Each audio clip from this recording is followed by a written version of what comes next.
Mes chers frères et sœurs, amis du parvis du Seigneur, paix et bien, dans le nom de notre Seigneur Jésus-Christ. Une seule chose je nous propose pour notre méditation aujourd'hui. Jeter la nourriture, c'est voler la table du pauvre, l'histoire du fou. Dans l'évangile extrait de Saint Luc au chapitre 16, le verset 19 à 31, que l'Église Notre Mère nous propose aujourd'hui, Jésus disait cette parabole. Il y avait un homme riche qui portait des vêtements de luxe et faisait chaque jour des festins somptueux. Un pauvre nommé Lazare était couché devant le portail, couvert de plaies. Il aurait bien voulu se rassasier de ce qui tombait de la table du riche, mais c'était plutôt les chiens qui venaient lécher ses plaies. Or le pauvre mourut, et les anges l'emportèrent auprès d'Abraham. Le riche mourut aussi, et on l'enterra. Au séjour des morts, il était en proie à la torture. Il leva les yeux et vit de loin Abraham avec Lazare tout près de lui. Alors il cria, « Abraham, mon père, prends pitié de moi et envoie Lazare tremper dans l'eau le bout de son doigt pour me rafraîchir la langue, car je souffre terriblement dans cette fournaise. » « Mon enfant, répondit Abraham, rappelle-toi, tu as reçu le bonheur pendant ta vie et Lazare le malheur. Maintenant, il trouve ici la consolation. Et toi, c'est ton tour de souffrir. De plus, un grand abîme a été mis entre vous et nous, pour que ceux qui voudraient aller vers vous ne le puissent pas, et que de là-bas non plus, on ne vienne pas vers nous. Mes chers frères et sœurs, si nous ne situons pas cette parabole dans son contexte, il y a plus de chances que nous fassions une interprétation erronée.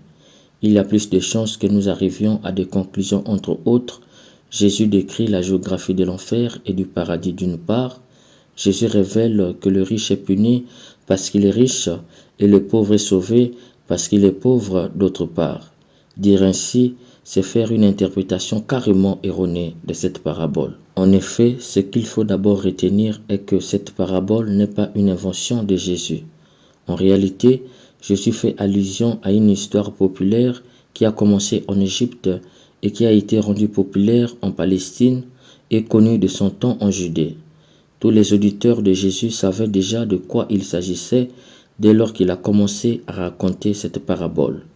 La clé de cette parabole est donc dans cette histoire populaire. Cette histoire est celle du pauvre scribe et du riche publicain Barmaran qui avait vécu comme un impie notoire, un riche qui ne s'occupait ni de Dieu ni des hommes. Les scribes étaient pauvres et le publicain Barmaran était extrêmement riche. Barmaran préférait jeter la nourriture que de donner aux pauvres scribes. À leur mort, le scribe a été enterré sans aucun cortège, et Barmaran avec beaucoup d'honneur. Mais dans l'au-delà, les choses vont tourner. Barmaran verra le scribe dans un jardin sous les ombrages auprès d'une source. Tandis que le scribe était dans l'aisance et l'opulence, la quiétude et l'ataraxie, lui, Barmaran, était dans le tourment. Assoiffé, il manquait d'eau. Il se démenait pour avoir l'eau, hélas en vain. Mes chers frères et sœurs, nous voyons clairement que Jésus puise dans cette parabole et ajoute sa particularité. Cependant, le nœud reste le même, l'égoïsme. Jésus l'exprime autrement. Il aurait voulu bien se rassasier de ce qui tombait de la table du riche, mais c'était plutôt les chiens qui venaient lécher ses plaies. Ici, Jésus révèle que le riche est aveuglé à longueur du jour. Il n'a pas vu Lazare qui ne réclamait rien, sinon les miettes qui tombaient de sa table. Il faut comprendre qu'à cette époque, dans les maisons des riches, après avoir lavé les mains, on ne s'essuyait pas avec les serviettes comme c'est le cas aujourd'hui. On prenait les mie de pain et on s'en servait pour essuyer les mains. Lazare aurait voulu qu'on lui donne ses mie de pain pour se rassasier de sa faim, et là, c'est le riche préférait essuyer les mains avec et ensuite les jeter, plutôt que de donner à Lazare. Le pire est que ce sont les étrangers qui lui donnaient un peu de leur repas plutôt que son propre frère juif. Les chiens, ils font entendre par là les étrangers selon l'appellation juive. Rappelons-nous de Jésus et la syrophénicienne. Les chiens ne mangent que ce qui tombe de la table des enfants. Par les chiens, ils font entendre par là les étrangers. Ainsi donc, par la phrase C'étaient plutôt les chiens qui venaient lécher ses plaies. Il faut entendre par là, ce sont les étrangers qui lui donnaient un peu de leur reste, là où son propre frère juif préférait jeter la nourriture. C'est d'ailleurs la raison pour laquelle Jésus le nomme Lazare, c'est-à-dire Dieu est venu en aide. Toute sa vie terrestre, c'est Dieu qui lui venait en aide par le biais des étrangers, et il le fera de plus belle manière après sa mort. Au demeurant, par cette parabole, Jésus insiste sur les dangers de l'égoïsme vis-à-vis de son frère proche. Pendant que le riche jetait la nourriture à terre, il ne savait pas que cette nourriture devrait faire l'affaire de son frère juif qui croupissait de faim à côté de lui. Voilà ce qui lui avait valu l'enfer, le respect de cette conception. Aux riches la nourriture, aux pauvres l'appétit. On peut être égoïste à tout, mais sauf avec la nourriture. Je crois que c'est ce qui a énervé Dieu, si et seulement si il s'énerve vraiment. La nourriture n'est pas un diamant pour ne jamais penser aux autres. Certes, le riche aime manger avec le riche, mais aller jusqu'à jeter le reste alors qu'il y a Lazare qui a faim à côté est plus que méchant. Mes chers frères et sœurs, voilà ce que Jésus dénonce dans cette parabole et qui ouvre à l'homme riche les portes de l'enfer, l'égoïsme qui va jusqu'à jeter la nourriture. C'est dans ce sens que j'ai dit, jeter la nourriture, c'est voler la table du pauvre. Un jour, il y avait 3 frères consanguins, dont 2 de même mère, tous agriculteurs, partis de leur région où les terres dégradées étaient pour une autre afin de créer une ferme. Un jour, les 3 frères travaillaient dans leur ferme. Quand ils entendirent un fou crier sur la voie qui longeait la ferme, « Venez voir la mort! Venez voir la mort !» Les 3 frères coururent vers le fou et découvrirent que c'était un grand sac bourré de billets de banque qui était sur la voie. Le fou ne voulait même pas y approcher. Il avait pris la fuite en ne cessant de répéter « La mort! La mort !» Les 3 frères s'accaparèrent du dit sac et se précipitèrent dans la brousse, très loin de la ferme pour aller se cacher. Dans cette cachette, la faim les avait pris et les 2 frères utérins décidèrent d'envoyer le 3e frère consanguin dans le village voisin leur acheter à manger en attendant le crépuscule pour fuir très loin avec le butin.